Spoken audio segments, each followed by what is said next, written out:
ചാള കിട്ടി. അപ്പോൾ അത് കറിയാക്കാൻ കരുതിയേ. ആദ്യമേ ഞാൻ കുറച്ച് എണ്ണയൊക്കെ ഒഴിച്ചു. അത് കഴിഞ്ഞിട്ട് നമ്മുടെ ഉലുവയാണ് ഇട്ടേക്കുന്നത്. നമ്മൾ അരിഞ്ഞ് വെച്ചിരുന്ന വെളുത്തുള്ളി, ഇഞ്ചി, സവാള ഇട്ട് കൊടുക്കുകയാണ്.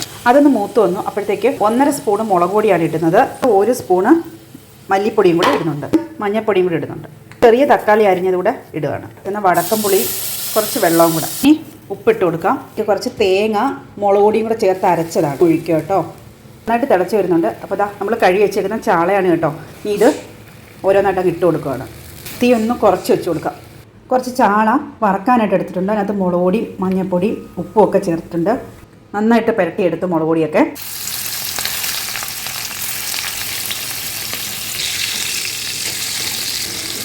കറികളെല്ലാം ആയി. ഇനിയപ്പോൾ നമുക്ക് ചോറെടുക്കാം. ടേസ്റ്റ് അല്ലേ? 2 ചാള ഇരിക്കട്ടെ. ഇനി നമ്മുടെ കറി കുറച്ചൊഴിക്കാം. ചാള വറുത്തത് 2 എണ്ണവും നമ്മുടെ ചാള കറി വെച്ചതും. നല്ല ചൂടുണ്ട്, പക്ഷേ നല്ല ടേസ്റ്റുമാണ്. ചാള ഇതുപോലെ കുറച്ച് പൊളിച്ചെടുത്ത് മുകളിലോട്ട് വെച്ചിട്ട് ഒരു പിടി. അപ്പം നിങ്ങളും പോരെ. നല്ല ചൂടുണ്ട് കേട്ടോ. എന്നാലും ഈ ചൂടോടെ കഴിക്കുന്നതല്ലേ ടേസ്റ്റ്. എടുക്കാൻ പറ്റുന്നില്ല, നല്ല ചൂട്. എന്നാലും എടുത്തു.